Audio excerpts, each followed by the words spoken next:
کوئی امید بڑھ نہیں آتی، کوئی صورت نظر نہیں آتی۔ غالب کے اس شعر کے بارے میں لیمن بردرز کے سی ای او رچرڈ فیلڈ یقیناً بے خبر ہوں گے، تاہم اپنے بینک کے حصے کی قدر میں تیزی سے کمی پر ان کے چہرے کے تاثرات کو دیکھ کر بھرپور اندازہ لگایا جا سکتا ہے کہ کیفیت نا امیدی کی ہے۔ رچرڈ فیلڈ کی جانب سے بینک بچانے کی ہر کوشش ناکام رہنے کے بعد امریکہ کے اس چوتھے بڑے انویسٹمنٹ بینک نے دیوالیے ہونے کا اعلان کر دیا۔ 158 سال پرانے اور 26,000 ملازمین رکھنے والے لیمن بردرز کے کل اثاثوں کی مالیت $300 ارب، واجبات $600 ارب اور ریونیو $13 ارب ہے، جبکہ بینک کے صرف 6 ماہ کے دوران نقصانات کا تخمینہ $11 ارب رہا۔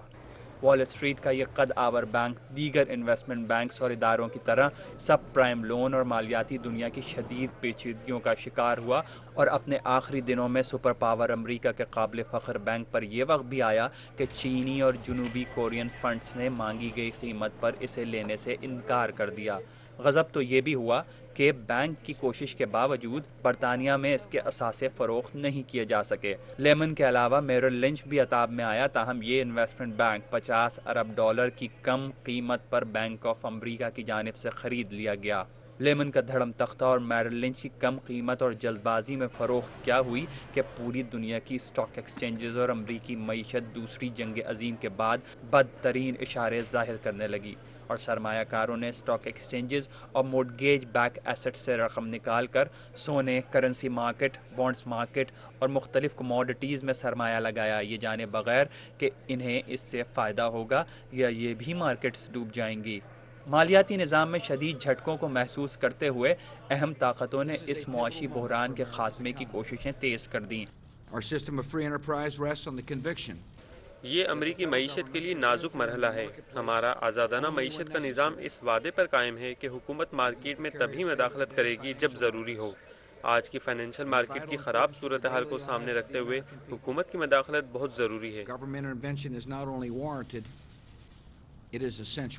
158 سالہ لیمن بردرز اور 94 سالہ میرل لنچ کے لڑکھڑانے کے بعد 13 سے 18 ستمبر کے دوران چند دنوں میں دنیا بھر کی اسٹاک ایکسچینجز شدید مندی کا شکار ہو گئیں۔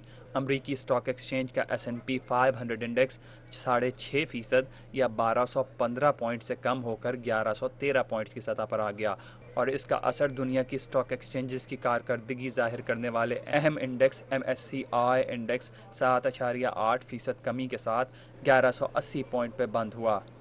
اس صورتحال سے روسی تو ایسا گھبرائے کہ صرف 11 برس پرانی اسٹاک ایکسچینج محض چند دنوں میں 22% گرنے کے بعد ہی بند کر دی گئی۔ صورتحال سے شنگھائی اسٹاک ایکسچینج میں بھی شدید گراوٹ دیکھی گئی۔ یہ اسٹاک ایکسچینج پہلے ہی پچھلے سال اکتوبر سے اب تک 70% گر چکی ہے۔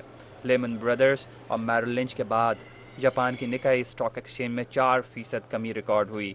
لندن FTSE 100 انڈیکس کی قدر 5,425 پوائنٹ سے گر کر 4,880 پوائنٹس یا 10% کم ہوئی۔ پیسے کی مارکیٹ میں بھی دوسری جنگ عظیم کے بعد سب سے بدترین صورتحال پیدا ہوئی، اور سرمایہ کاری کے لیے سب سے زیادہ محفوظ تصور کیے جانے والے 3 ماہ کے امریکی بانڈز پر شرح سود صرف 5 دن میں 1.69% سے کم ہو کر 0.03% کی سطح پر آ گئی۔ اس دوران بینکوں کے درمیان لین دین کی شرح ریکارڈ 6.44% کی سطح پر پہنچنے کے بعد 18 ستمبر کو یہ لین دین تقریباً رک کر رہ گئی۔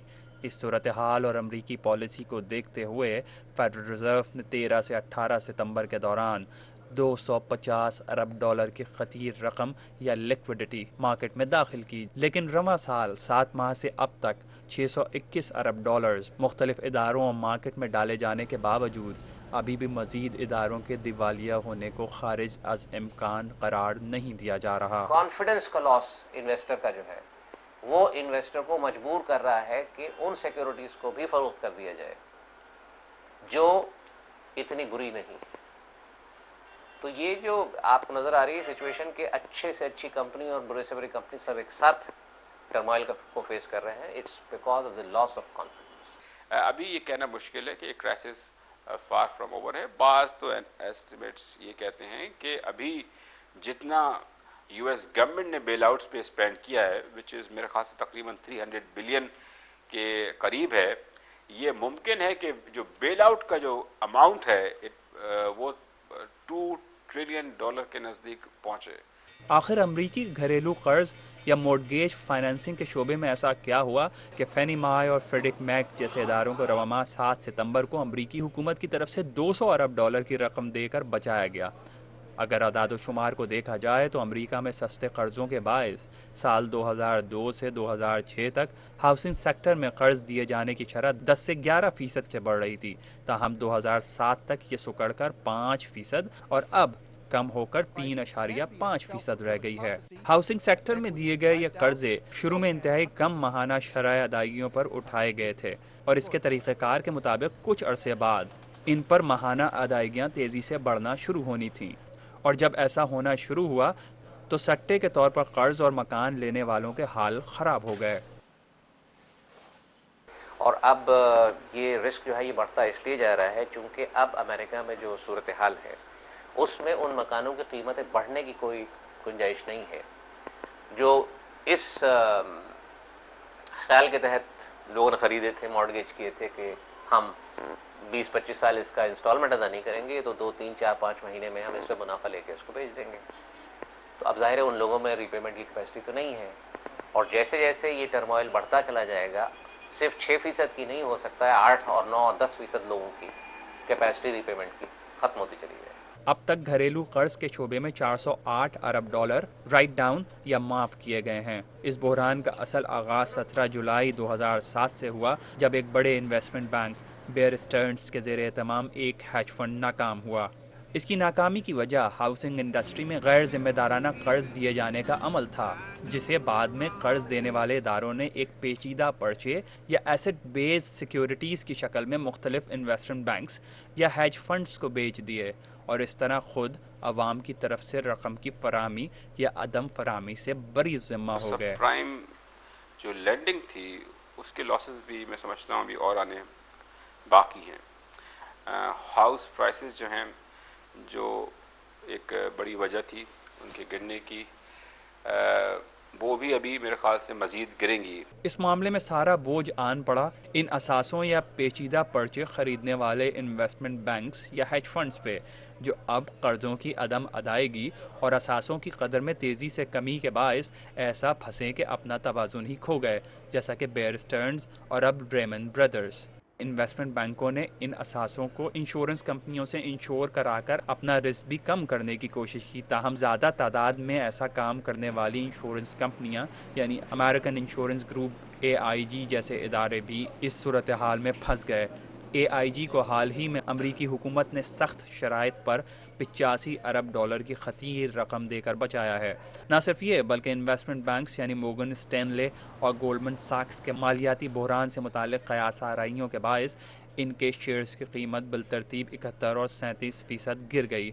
अगर इस वक्त हाउसिंग सेक्टर के आदाद व शुमार की बात की जाए तो अमरीका में इसका कुल हजम 21 ट्रिलियन और इसमें रहन शुदा कर्जे 17 ट्रिलियन हैं, जबकि एक अंदाजे के मुताबिक 1 ट्रिलियन से कुछ ज़ायद कर्जे ज़ाया होने का खदशा है। अमरीकी और बरतानवी हुकूमतों की हिकमत अमली का जायज़ा लिया जाए तो वो कुछ यूँ है कि मरकज़ी बैंकों की जानिब से मार्केट में पैसे दाखिल किए जाने, शरह सूद में कमी और मुश्किल में पड़े इदारों को ख़रीदने या इंज़माम से मामले को हल करने की कोशिश की जा रही है। गुज़िश्ता साल अक्टूबर से अब तक अमरीकी मरकज़ी बैंक की जानिब से शरह सूद 50% से भी ज़ायद कम किए जाने के बावजूद सरमायाकारों का एतमाद और फाइनेंशियल मार्केट में रकम की कमी को दूर नहीं किया जा सका। ये सरमायादारी निज़ाम जो है, इस निज़ाम ने दुनिया की 5.5 अरब आबादी को बर्बाद करके रखा हुआ है। और लॉर्ड कीन्स ने यह कहा है, जो सरमायादारी निज़ाम का सबसे बड़ा मईशतदान है, उसने कहा है कि सरमायादारी निज़ाम बदियों को और बुराइयों को मुनज़्ज़म करना है, वरना इत्तेकाज़ दौलत हो ही नहीं सकता। अब जो मार्केट इकॉनमी का दौर आया, तो इस दौर में उसमें जो इजाफ़ा हुआ वो गैर पैदावारी इजाफ़ा हुआ है, वो ये कि फाइनेंशलाइजेशन हुई। क्या वाकई आलमी मालियाती निज़ाम बहुत पेचीदा हो गया है? दुनिया के अमीर तरीन लोगों की फहरिस्त में शामिल वॉरेन बफेट हालिया मुआशी बहरान के अहम उनसर डेरिवेटिव्स की पेचीदा मालियाती प्रोडक्ट को वेपन ऑफ मास डिस्ट्रक्शन करार देते हैं, और अब ऐसा लगता है कि इन डेरिवेटिव्स ने तबाही का काम दिखाना शुरू कर दिया है। माहिरीन के मुताबिक बैंकों के अलावा नॉन बैंकिंग मालियाती निज़ाम का हजम 60,000 अरब डॉलर तक पहुंचा हुआ है और अमेरिका और यूरोप में डेरिवेटिव्स की निगरानी के लिए कोई सख्त पॉलिसी या निगरानी का निज़ाम नहीं। इस वक्त अमेरिकी मार्केट में डेरिवेटिव्स की एक किस्म क्रेडिट डिफ़ॉल्ट स्वैप पाकिस्तान के कुल ज़र मुबादला के तकरीबन 700 गुना यानी 6,200 अरब डॉलर तक पहुंच गया है। जो शेप था अमेरिकन फाइनेंशियल कैपिटलिज्म का, मैं समझता हूँ वो बहुत रेडिकली चेंज हो गया है और होगा, एज हम जैसे देखेंगे तो एक तरह का रिकंस्ट्रक्शन जो है पूरे सेक्टर की है, जो बहुत ही एक यूनिक डेवलपमेंट है। अमेरिका और यूरोपीय हुकूमतों के इक़दामात के बायस मालियाती अशारियों और स्टॉक एक्सचेंजेस में बेहतरी आना शुरू हो गई है, लेकिन सवाल छोटा और इसका जवाब मुश्किल है कि ये बेहतरी कब तक बरकरार रहेगी। कैमरामैन ज़ुबैरुद्दीन के साथ अली इमरान, जियो न्यूज़, कराची।